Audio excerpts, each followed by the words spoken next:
Welcome everyone. Great that you made it. Great that you're here.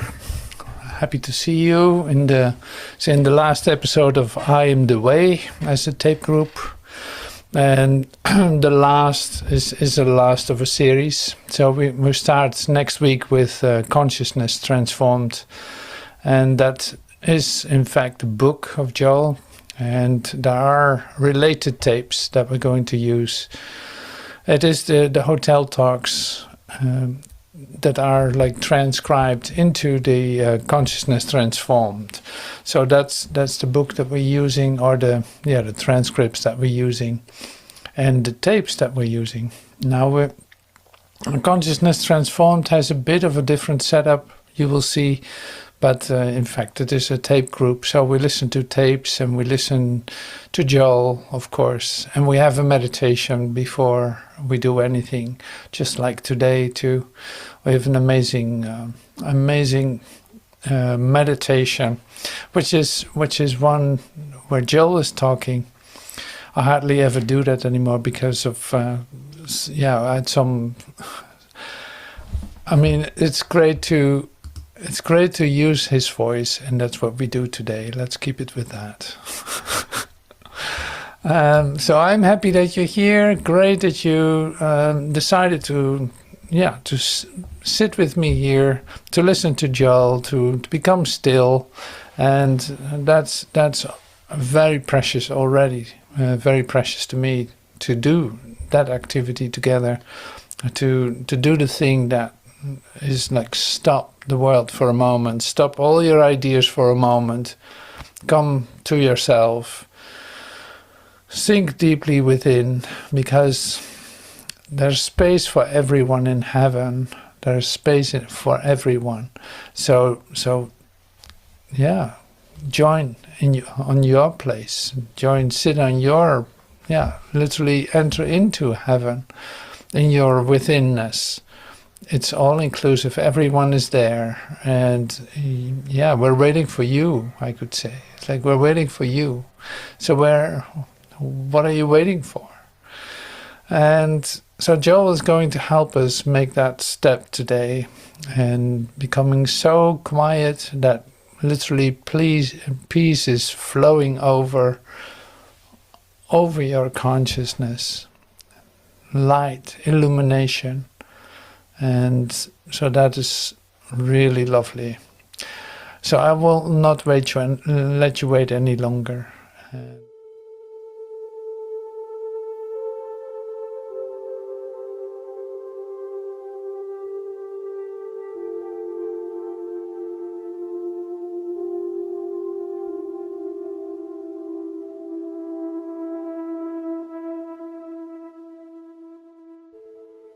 Between the Buddha mind and the mind that was in Christ Jesus. It means the illumined mind. See that? And so we in this work must remember that we are not pinned down to being Christians. We are not pinned down to being Buddhists. We are not pinned down to being anything. For the simple reason that what we are pinned down to is attaining and bestowing illumination. When the illumination takes place, we could no longer be Christians or Buddhists or anything else. We have to be then the spiritual children of God. And you can't imagine God with any church or religion.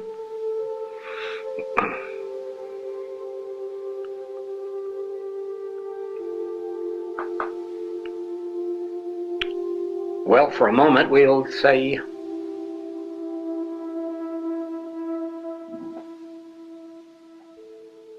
good evening, and allow you to rest for a while in this major factor, this major principle of the infinite way.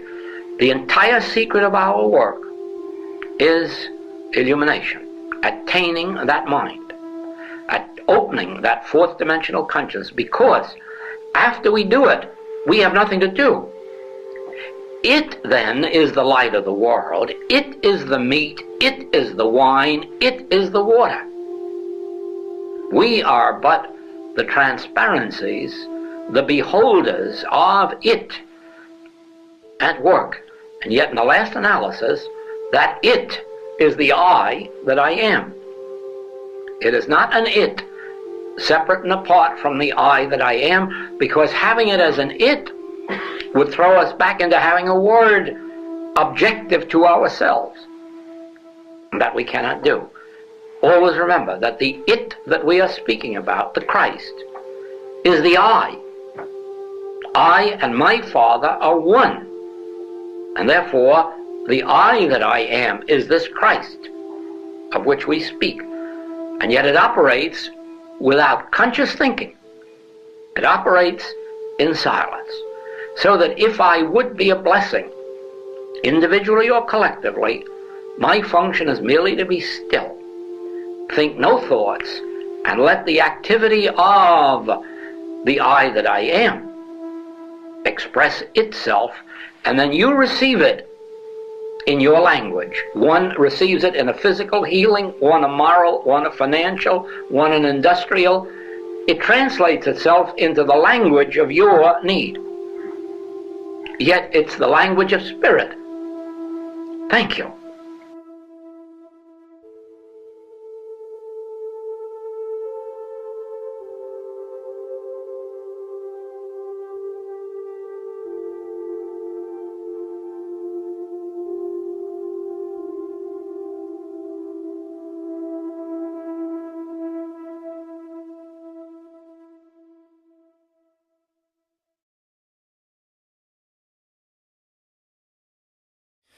I thought that was a really lovely meditation as well as a nice song, but it's a beautiful meditation. It's just the end of the tape that we're going to listen to, but it's really lovely. So it fits very well with our last episodes in the I Am the Way. So it's all referring, in fact, everything is pointing at the individual experience of oneness, the universal experience of your connectedness to the universe, to God, to you, to your brother, and Joel calls it illumination. Like it goes beyond. It goes beyond an idea of Christian, Buddhism, whatever. It's like all that. It goes beyond that because the experience is universal. Of course, I mean it cannot not be universal. The rest is made up in differences and certain ways of celebrating it or coming to it, and that's perfectly all right. But in the end, in the say the very base of it, it is universal. So once you come to this universal experience, then it doesn't really matter any longer. Like you don't call yourself anything. It's like there's no need to. And at the same time, and this is what I see too in how I use this, is like at the same time you can use anything. It really doesn't matter. Like it really doesn't matter because you have come in touch with the universal experience of that what you are.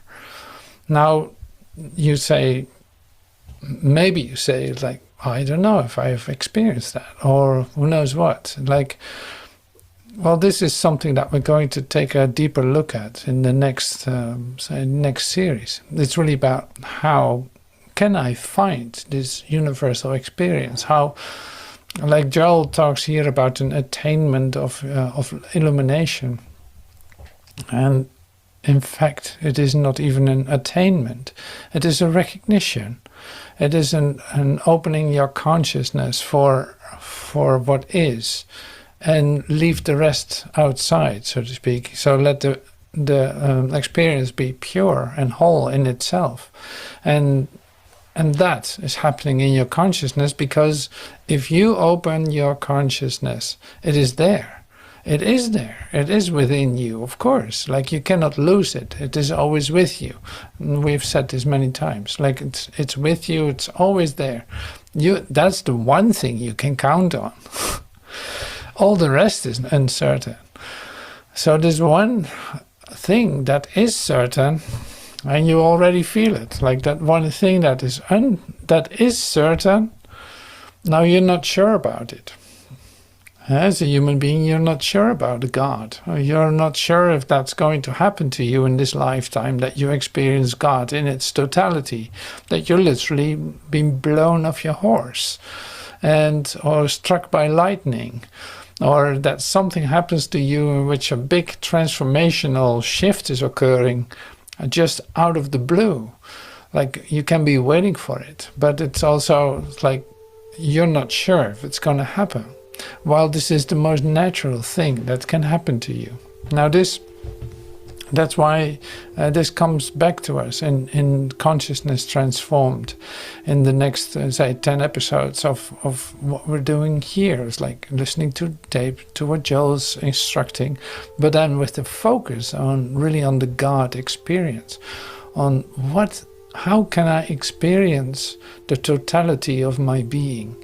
It's time. It has to happen now. Like I want that. Above all else, I want to experience that with my whole being. And that is the availability. Like it is available. And yes, you can experience that. Now, how? So in this tape that we're listening to today, Joel tells you not so much of how to do that, but in fact in Consciousness Transformed you will see it. You will recognize it in all kinds of instruction that he gives, in all kinds of support that he offers. And in fact with his own story in how that came about in him. So that's something that we're going to take a look at in the next 10 episodes. But I use this too in like individual trajectories. You can do this individually too. So that's really interesting too, because it seems to be so helpful in a sense to use even like a 12-step idea connected to this. Like what is preventing you from having a God experience? It's like, well, you could say like an addiction to your humanhood, mortalholicism or mortalholic. You're a mortalholic. You can't stop yourself from being a human being. You don't know how to get out of that.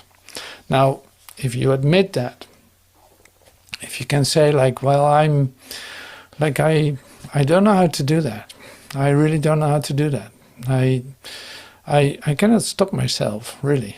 Like almost like as an alcoholic would be addicted to alcohol. So you are, in your experience of yourself, addicted to the idea of being a human being. You think like one, you act like one, you defend like one, you numb yourself like one, you do all the things that you do in order to stay with that. And of course, you have your moments in which you, like, let's be honest, like, of course, you have your moments in which you become quiet, in which you do your meditation, in which you become still and start to pray to God or to come into your gratitude moment. But then there's the rest of the day. It's like 99% is probably filled with something else than, like, with your human activities. And see, here it is. It's like there's nothing wrong with it. It is just that it's okay to recognize that too, and to say like, well, I really can't help myself from being human. I cannot stop that in a certain sense. And now admitting that is like the first step. I admit that I'm a mortalholic. I cannot help myself being human. I really don't know how to get out of it. Whatever I try, I keep coming back, falling back into it. But I came to believe that a higher power, you could say, a higher power, could restore me to sanity. And this would be then the second step. So first the admission that you cannot stop yourself from being a human being. And not only that your life is completely unmanageable. In fact, you try to keep it together and you do a lot of work for that, but in fact, you're unmanageable. It has to be, because you're not at peace all the time. You're not joyous and happy all the time. And with a gratitude, walking around through your day with a gratitude so deep that you thank God around almost on every corner of the streets. That might not be the day that you spend every day. So that's why this is so interesting to look at it like this. It's like to see it from almost like an addiction perspective is very helpful. Because in fact it is. Like why wouldn't you become enlightened right away? Why wouldn't you say like, yes, I want God and that's the only thing I want, forget about the rest. Here it is, whoosh, I'm gone. Like you don't do that right away. Most of us don't. Which is, understandable. So I'm not going to go too deep into explaining why that's understandable, but there are certainly things to look at. Now, we will see that in our new series. But here it is like the illumination part that Joel is talking about is in fact his recognition that it's universal. Whether it's the Buddha mind, whether it's the Christ mind, whether it's the Krishna mind, whether it's, you go on and whether it's Satori, whether it's like the Bodhi mind, whether it's, all of this, you start to recognize that's why it's so much fun. If you have this recognition, that's why it's so much fun to take a look at other writings, and like the Zen Patriarch that we do, or the looking at it from an artist perspective, it's also interesting just because of this. Like there's a universal experience that literally shows you how everything falls into place, and that you have your own development in recognizing that. So you have your own way that you go. And this, I know I speak for everyone here, of course. Like you recognize that the way that it goes for you is totally different than from anyone else. So you have your individual path, in fact, that you're walking. And now here, Joel is here to support you. The way that Joel speaks is helpful to you. It's understandable. Like he speaks in quite simple language that you can understand. And still offers a lot to think about. So that's really lovely. And we use that. So I have some expressions that I'm going to share with you, and they're all related to the idea of illumination, of light, of recognition. And it's like the light of recognition of your true identity. I'm the way, the truth, and the life, and that I is the I that is in the midst of you. For there is but one I, whether you utter it or I. That I in the midst of you is the way, the truth, and the life. I am the way, the truth, and the life.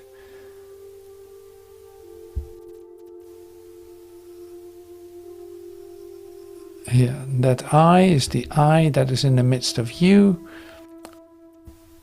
There's but one of them, of the I. There's but one I.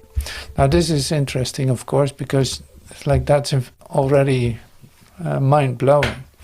Because now it seems like we're here with however many, and recognizing our I. Like we recognize the I is a universal Christ mind that we share. Like it is part of you, it's part of me, we're included. That's why I said in the beginning, it's like this is a recognition of your oneness. In oneness, everyone is already present. Like there's nobody excluded. Heaven is a place where everyone is. It is not that will happen one day. No, it is already set. Like in that sense, it is not an accomplishment. No, it's a recognition. But bring it back to the I is a universal Christ mind.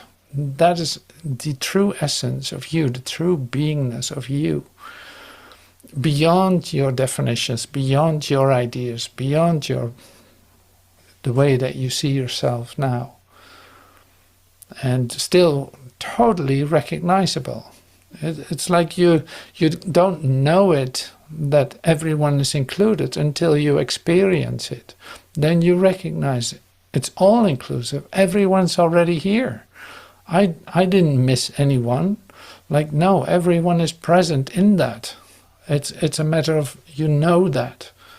You know that. When you experience that, you know that. So that is why it's mind-blowing, literally, because we're so accustomed to thinking in separate ideas, and you are already there, I'm not there yet, and blah, blah, blah. Like in spiritual development, you can, in your experience of time, you can like see differences, but that's the only thing. Like in the end, at the end of time, it's all the same experience. It's right here. Now Joel asks us to move into the fourth dimension, like into timelessness, and experience that I, experience your illumination. Open your mind sufficiently that the light literally can shine in, can come in. Because it's already there, like it's not shining from somewhere else. No, it's shining from within. And that is absolutely not understandable, because you see things outside yourself. Now, that has nothing to do with your I-ness. You don't see proof of your I-ness outside. You have a recognition within. See, that is shifting, really, like cause and effect, as you are accustomed to thinking. Like it changes your cause and effect perspective. Literally, there's nothing coming from outside of you. So this recognition of oneness is within you. In that, it can become whole. And then, however this is being, like you see this in the meditation, we saw this too, like whatever happens after that, what do you know? What do you care? You're being used, you could say, but it's like it extends from within through you. Now it doesn't really matter. You don't have ideas about it any longer, because that would prevent it from expanding it. And if you live with this truth, there will come a day in your life when your whole chest will expand and open and will be full of light. Well, let this day be now. Let this day be today. Why not?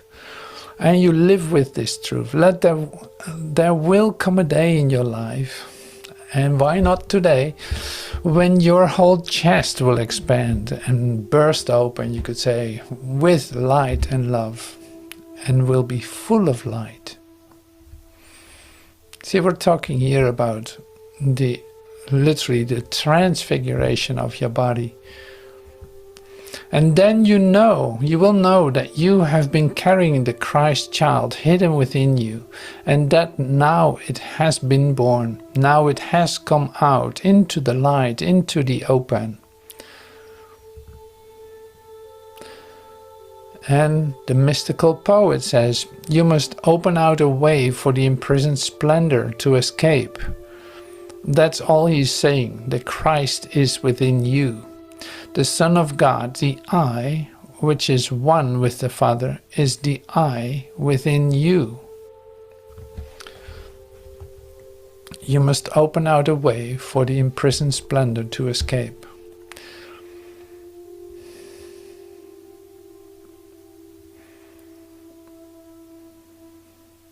It's like this splendor.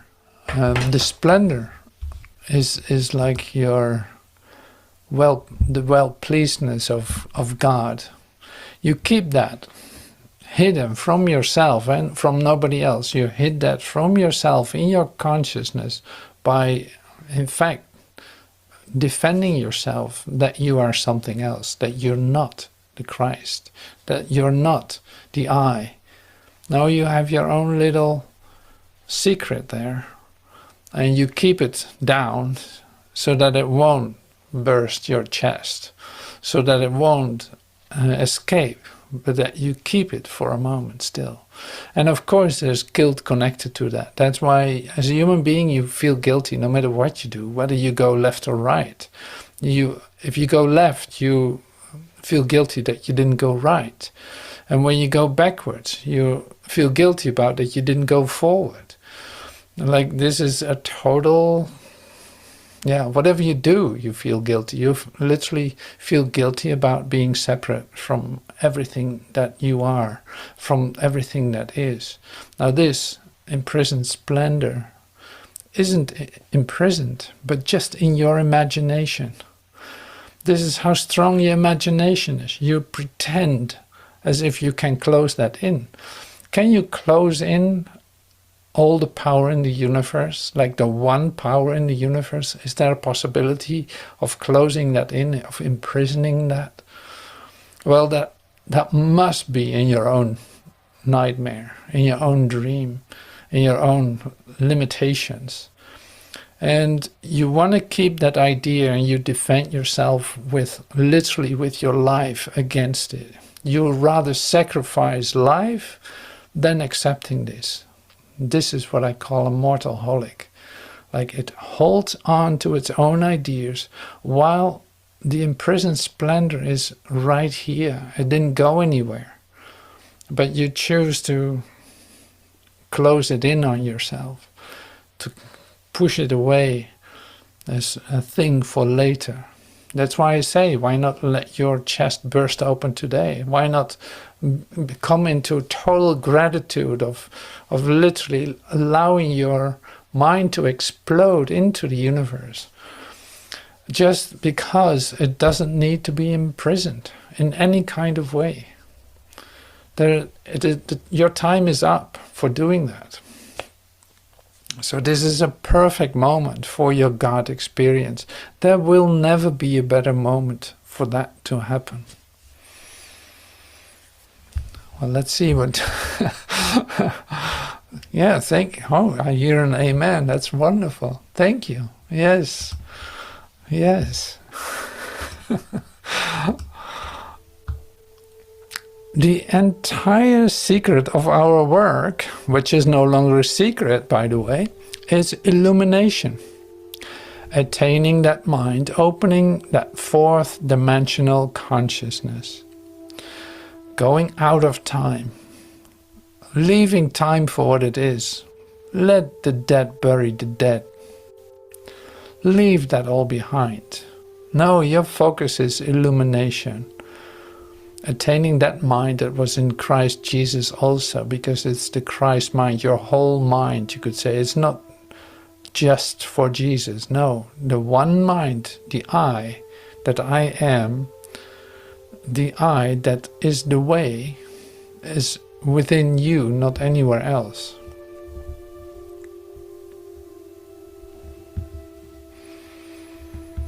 So the entire secret of our work is illumination, attaining that mind, opening that fourth dimensional consciousness.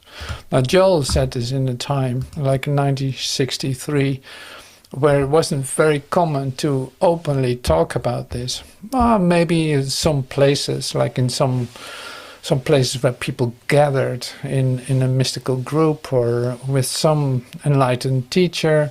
Sure, that has happened always, for sure. Like that does not stop because it's like a fire that cannot be extinguished. So here we are. So this is so great. So I'm really happy with this. We're going to listen to Joel in a moment, but I'm so happy with the meditation that we did today, and really like this is the crown on the whole series to me. I am the way, and literally everything is coming down to it, and in what we listen, in what we in fact are focusing our attention on. I am the way. Like the illumination is in fact already set. It is just that I, in my silliness, held on to an idea of imprisoned splendor, as if I could imprison it. And I have to laugh that away. I cannot take that serious any longer. Like, that is a ridiculous idea. We can let that go. So there will be a lot of healing possible. And listening to Joel in this last half hour of the talks that of the I Am the Way series, there's a lot of healing possible. So open yourself to that. Why not let a dramatic change occur? Why not shift your whole beingness? Allow yourself to experience that what you have kept from yourself.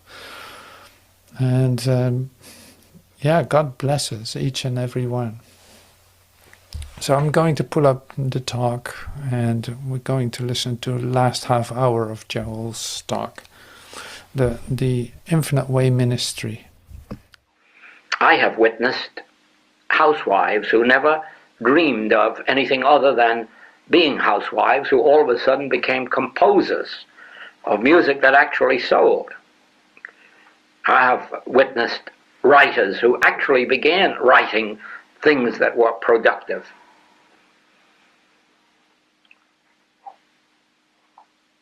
I have witnessed businessmen who just couldn't make it go and all of a sudden did make it go. Because each one of us in the beginning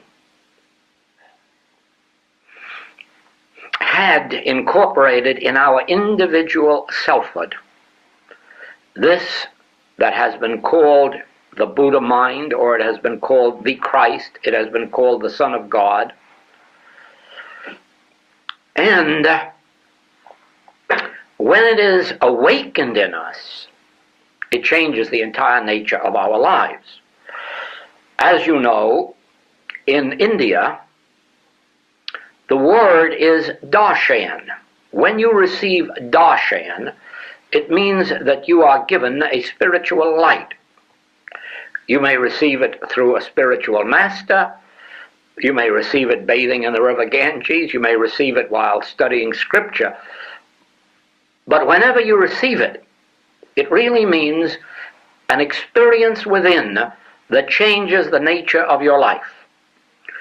In Zen Buddhism, it is called satori.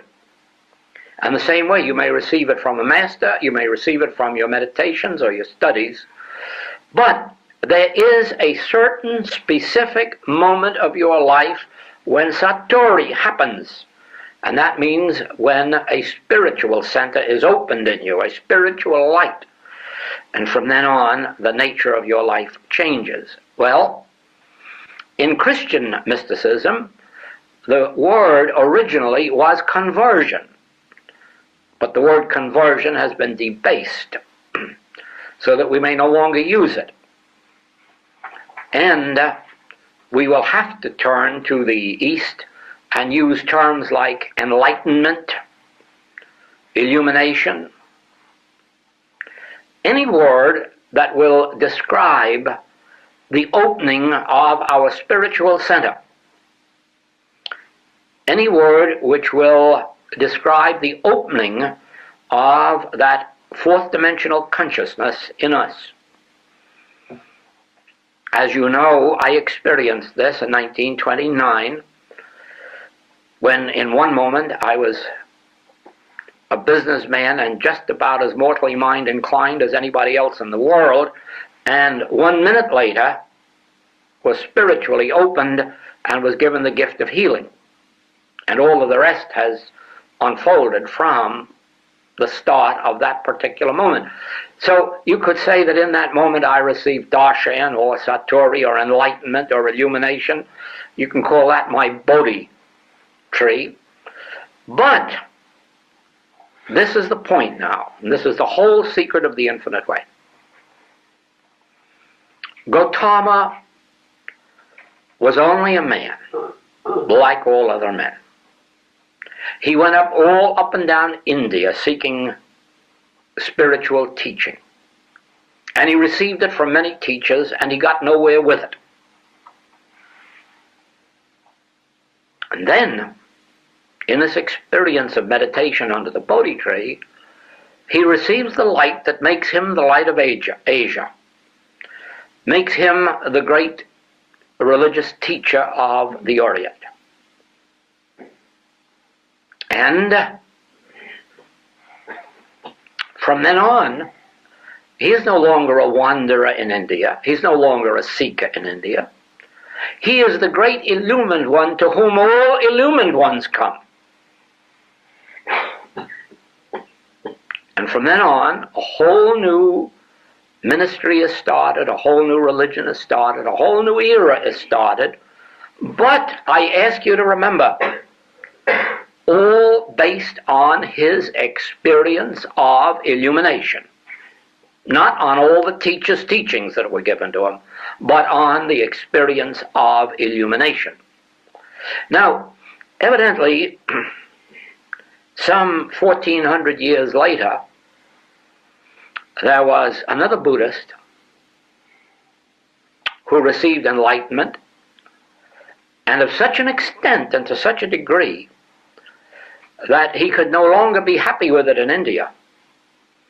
And he went out into China with it. And it didn't find a great welcome in China, and he went on from there into Japan. And he was the Bodhisattva who was the source, the light that became Zen Buddhism. And on his illumination began a whole new sense of Buddhism, a whole new teaching of Buddhism, a whole new ministry of Buddhism, far higher than anything that had ever been known before. But I ask you to remember, only because of illumination again. Not a teaching, but illumination. Well, we come to the Master, Christ Jesus, and as you know, they have hidden the manuscripts that could tell us the real story of how his ministry began. I know these manuscripts are still in existence and are still hidden. And they would tell you of his illumination while a student of the Essenes. And they would tell you that John the Baptist knew of the Master's illumination and went out into the world 6 months before the Master came out of the monastery to tell the world that he was coming and that he had received the light. That he's greater than I. He's greater than all because he has received the light. He has received illumination. And I ask you to believe that the teaching of Jesus Christ is the direct result of spiritual illumination, or the opening of his transcendental consciousness, the fourth dimensional consciousness or Christ consciousness, that which transcends human reasoning and enabled him to say to the people who crucified him for it, "Thou seest me, thou seest the Father that sent me, for I and the Father are one." Now, he did not say that out of his mind, meaning that a human being was God. He was not a fool.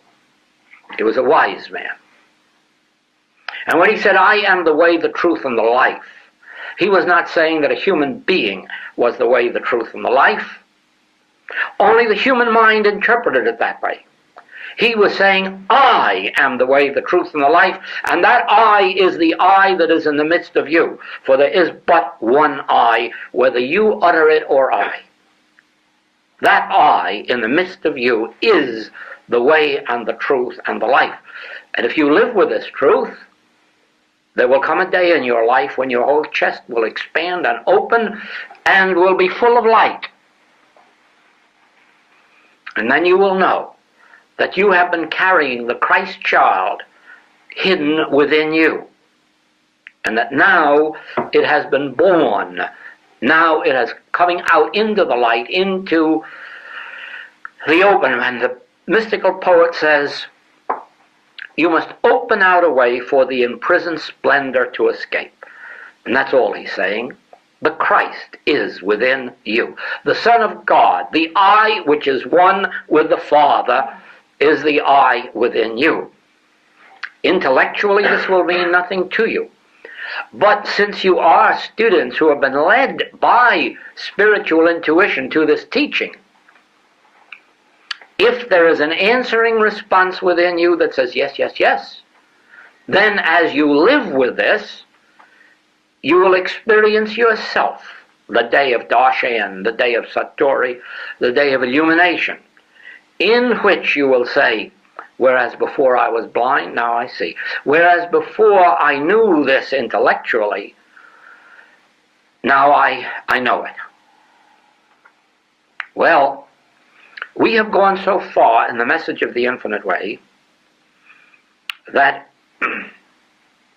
in 1959 it was given to me to repeat the principles of the healing ministry of the infinite way, so that our students would know them so thoroughly and live with them that their consciousness would be developed. In 1960, 61, 62, if you go back to those tapes, you will discover that it was given to us, the Son of God is now raised up in you. And so we have come step by step until 1963, in which it was given to us to go beyond the letter of truth. Now mark me well, not with your patients or students. With your patients or students, you must know every one of these principles. That's why we were given these 5 tapes, because it's all concentrated on 10 hours. And you know you can include a lot of principles in 10 hours. Every principle is included, and you've got to know them, because when you are talking to your patient or your student, you must give them the bread of life. And you can only give it to them by giving them the word as you have received it in the beginning, so that they can take it into their consciousness and develop their consciousness. But for yourself, separate and apart from your healing and teaching ministry, you are to begin, and all of this is made clear on the 12 tapes, and you're led to the experience of it, to that place where you can close your eyes. And because your soul center has been opened, your 4th dimensional consciousness has been opened, it will speak through you. You will merely be the transparency through which the voice of God is uttered. And then, whether you do it in your healing work or whether you do it in groups of teaching, it will not be you. It will be the voice of God uttering itself through you. But remember, this can only come through periods and periods of meditation. Never believe for a moment that if you go 10 or 12 or 15 hours of human living without the turning within, do not think for a moment that you have the same clear contact that you have if you will meditate for an hour or so before you teach or heal. Because the mesmeric influence of this world operates on all of us. It makes no difference how far you go or how high. The master had to go away for 40 days and nights. It may have only meant a weekend, but figuratively speaking, 40 days and nights. Just as we have to go away for a weekend, or we have to go away for a day, or as this week, when these revelations are with me, I have to be away in my room alone and struggle with it, because it is not easy for the human mind to give itself up and let these things that are so contrary to human belief come through. So it is, the healing ministry is not one of seeking God's favors, because you know by now that God is not going to give his favors to anybody. They're available to all alike. And it's a matter of tuning in. And those who tune in to the greatest extent receive the greatest degree of that light. Not that a greater degree is given to them, but that they have availed themselves of a greater degree. So it is that as we meditate, as we learn to live our days and nights in perpetual meditation by frequent 2 and 3 minute periods, we discover that only rarely do we come out of the Spirit. And we are living separate and apart from the world, even though in the world, but not of it. So it is, in the degree then that you expose yourself through inner meditation and contemplation to the Spirit of God that is within you, in that degree do you receive the necessary light. One thing we must be clear on. We are not here as our brother's keeper in any human sense, only in a spiritual sense. It is not up to us to try to mold our patients' or students' lives in accordance with any way in which we think they should live. Our function is to be the spiritual teacher, the spiritual guide. We give them the principles as we know them, and then we give them the more important thing, the silent meditation, which lifts them. And then we turn them loose. But never do we interfere in their private lives and say to them, you mustn't smoke, or you mustn't drink, or you mustn't commit adultery, or you mustn't steal. That's not our function. We are not the 10 Commandments. Our function is to feed them the letter of truth in the measure that they will accept it, and give them the benefit of our meditations, which will lift them to the demonstration of it, and then turn them loose and let the Spirit of God do with them as it will. And in due time, if smoking annoys them, it'll stop it. If drinking annoys them, it'll stop it. If adultery annoys them, it'll stop it.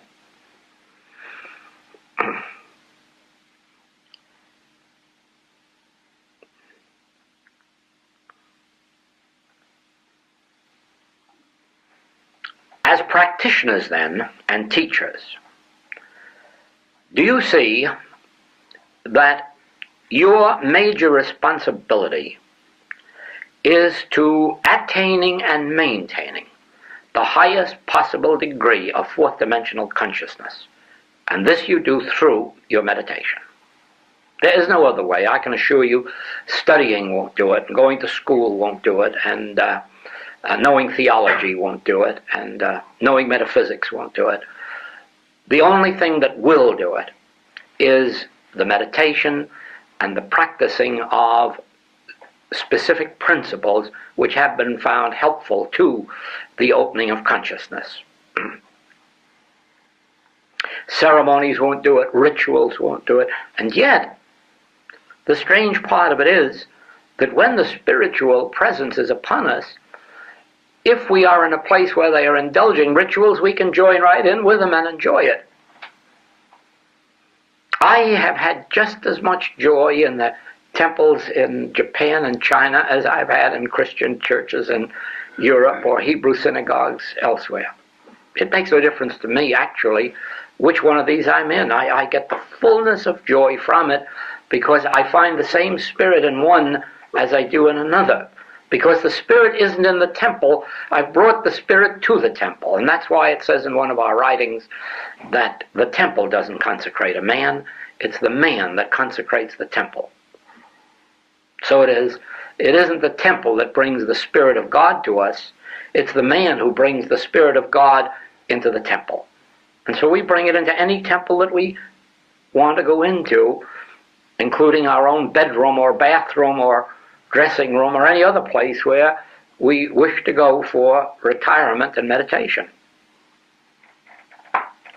Our major function then is attaining and maintaining ourselves in this fourth dimensional consciousness, and then it performs the work We do not perform the work. It performs the work. Here, and of course, you know, we are always walking on the razor's edge on account of language. It's so easy to go wrong because of the use of words. Some years ago, a practitioner was responsible for the healing of cancer. And the husband of the woman came joyfully to the practitioner and said, "Oh, I'm so grateful to you, so grateful, and I want to bring my gratitude to you." And the practitioner said, "Oh, I didn't do it, God did." The man says, I thought you had something to do with it. I brought you a check, but I'll take it to God."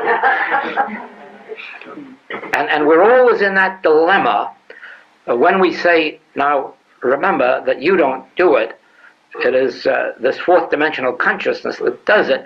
That doesn't really mean that it could happen without you, because this fourth dimensional consciousness doesn't operate except as the consciousness of an individual.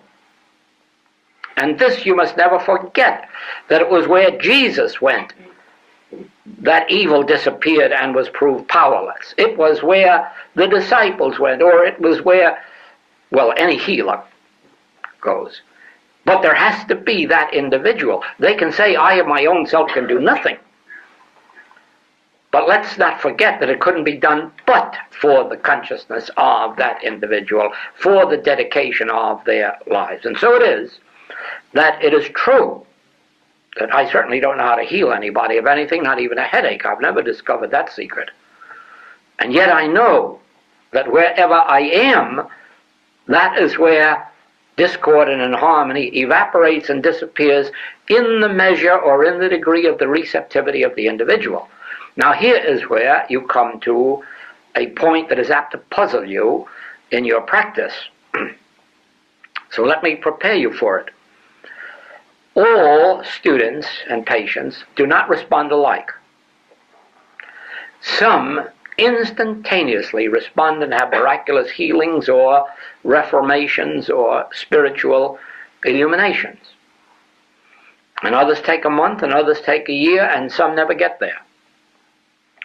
And you're apt to wonder what is wrong with you.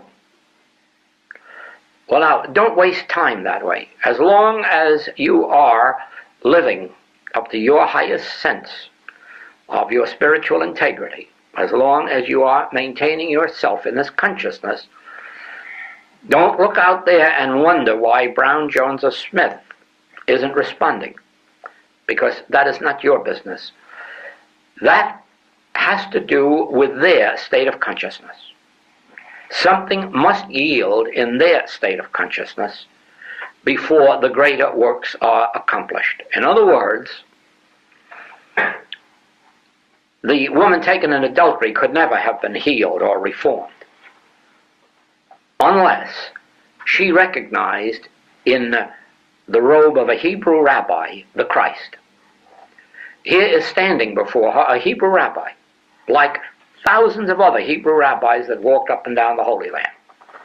And yet she could look up to him and recognize the Christ. And therefore he could say to her, "Thy sins be forgiven thee." Why? Your state of consciousness made it possible. Your state of consciousness. You recognized the Christ where there was only a Hebrew rabbi's robe. The thief on the cross. Why could he be taken into paradise this very night? Well, now, what faced him on that other crucifix? A criminal being crucified. That's what faced him. And yet he looked at him and said, "Take me with you into paradise." How did he know this was the Christ? Well, you see, it was something in his consciousness that revealed to him that this criminal on the next crucifix wasn't a criminal, it was the Christ. Therefore, the Master could say, "Your recognition of me enables me to lift you this night into paradise." So you see that we have students coming to us, patients, who say, "I have rheumatism, remove my rheumatism." And they haven't any idea as to who or what I am. And they don't care. They've just heard that I can remove their rheumatism. And sometimes it happens I can't. Do you see? And won't. Oh, as a matter of fact, I had such an experience. In the first year of my practice, a man had a most remarkable healing of arthritis. And he was a very, very good Baptist church minister. Well, he was an assistant to the minister. And there was a lady in that church crippled with arthritis. And when she witnessed this healing of this man, of course she wanted the same thing. So he sent her to me. She came to my office, and little realizing what I was getting into, I started to explain to her the spiritual nature of her being and that she was a spiritual child of God. Oh, she said, stop, I want to hear this. What's wrong? I'm a worm in the dust. I'm not fit to touch the hem of his robe, and you telling me that I am a child of God. Oh, don't, I won't listen to such language. Well, of course, today I would say, well, lady, go back to your worm in the dust church and live it out. But at that time, I was in the first year of my practice, and all I was interested in was healing. So I thought, all right, I won't tell you anymore. We'll have silent work from now on. And so she came to me once a week, and we had silent prayer. And strangely enough, nothing happened. The pain didn't lessen. The arthritis didn't lessen. This went on for many, many weeks, and it got into the winter season. And then she came one day, and we had our usual silent prayer. And as she left the building, there was one of these circular doors. She went around out of this door, touched a piece of ice, and slid right across the street out into the gutter. Well, the doorman, sensing a nice lawsuit, ran out to help her up, and she said, don't touch me, I'm a child of God. And she got up herself. And she went down the subway stairs, and next day she telephoned me. A terrible thing has happened. What happened? Oh, and then she told me this whole story. She said, I said that I'm a child of God. I'll never be forgiven for it. Well, then you're not going to come back. Oh, no, I'm all healed. I don't have any more pain. I don't have any more trouble. But you see, the moment of her acknowledgement was a moment of her healing. And she couldn't have been healed 1 minute before her acknowledgement of Christhood. And so it is that if your patient or your student doesn't respond, you've got to be patient, because they are not going to completely respond until there is the acknowledgement of Christhood. Whether they first acknowledge the Christ of you and then eventually see that that's a universal relationship of all of us, in some way or other, their consciousness must open to the realization of Christhood. And you see, it can't do this intellectually. It'll never happen until spiritual consciousness touches them. Because the lesson the Master showed us was this. Who do men say that I am? Well, you see what the men say? One man here the other day wrote me a letter and said, you know, I'm convinced you're a charlatan. So that's his opinion. And that's all right. Who do men say that I am? And they can have lots of opinions based on their personal experience. But when the Master says, whom do ye say that I am? Now we're up against quite a different story. And in the moment that Peter can say, thou art the Christ, the Son of the living God, in this moment the Master can say to him, you didn't learn that through the intellect. Spiritual consciousness is opened in you. It's been revealed. Now you know the truth. Christhood is the nature of mankind. See that? So Peter could not have been Peter, the rock, before that moment of illumination of Christhood. And so it is that metaphysics has trained people not to think in terms of God realization, but in terms of going to God for a healing. And so the whole mind is on healing. And therefore, they're sometimes very tough to heal. Okay? Because there is no such thing as spiritual healing, separate and apart from illumination of consciousness. It's the illumined consciousness in which there is no sin, disease, death, lack, or limitation. Therefore, the sin, disease, death, and this will all remain while the three-dimensional consciousness is there. So therefore, we are never working to heal anyone's diseases. We are never working to increase their supply. We are never working to change their sinfulness into purity. We're never doing anything like this.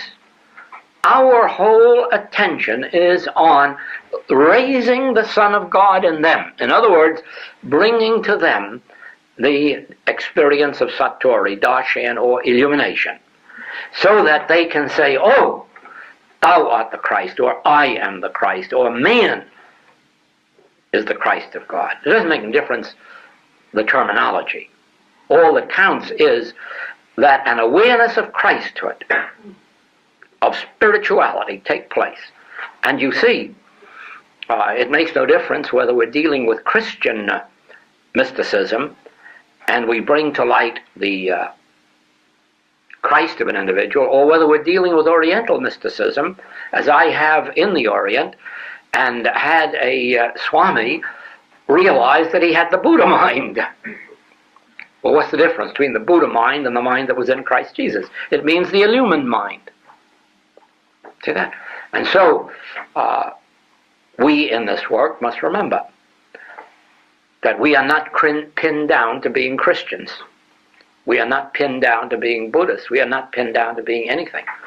For the simple reason that what we are pinned down to is attaining and bestowing illumination.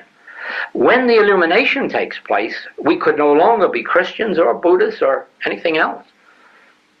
We have to be then the spiritual children of God. And you can't imagine God with any church or religion.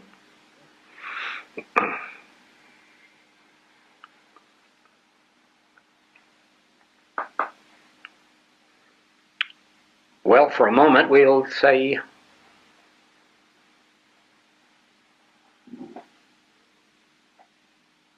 good evening, and allow you to rest for a while in this major factor, this major principle of the infinite way.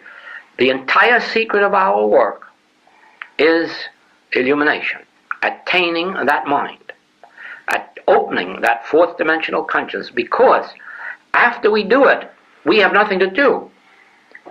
It then is the light of the world, it is the meat, it is the wine, it is the water.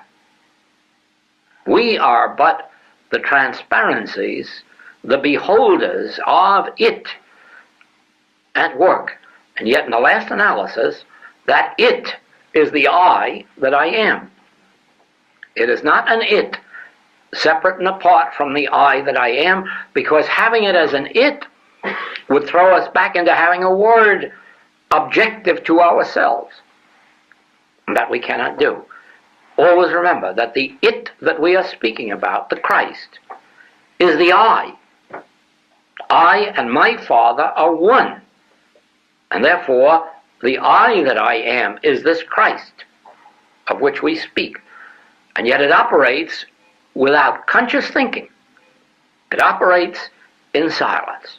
So that if I would be a blessing, individually or collectively, my function is merely to be still, think no thoughts, and let the activity of the I that I am express itself, and then you receive it in your language. One receives it in a physical healing, one a moral, one a financial, one an industrial. It translates itself into the language of your need. Yet it's the language of spirit. Thank you. All right. Thank you, everyone. Thank you, Joel, for this talk, this final talk from the I Am the Way. And so the Infinite Way ministry has started in you by sufficient instruction now. So it's great to see what is possible and to let it speak through you and see what happens. So we have plenty of opportunity for that too in the moments to come.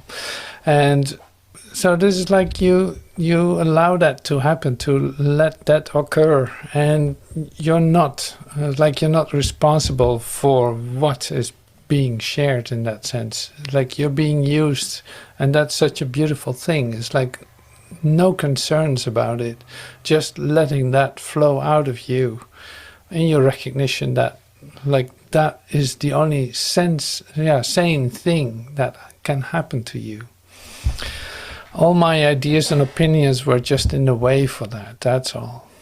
And so great, it was a wonderful talk. I was really happy with this one, as I said before, but it's such a great finale of this series.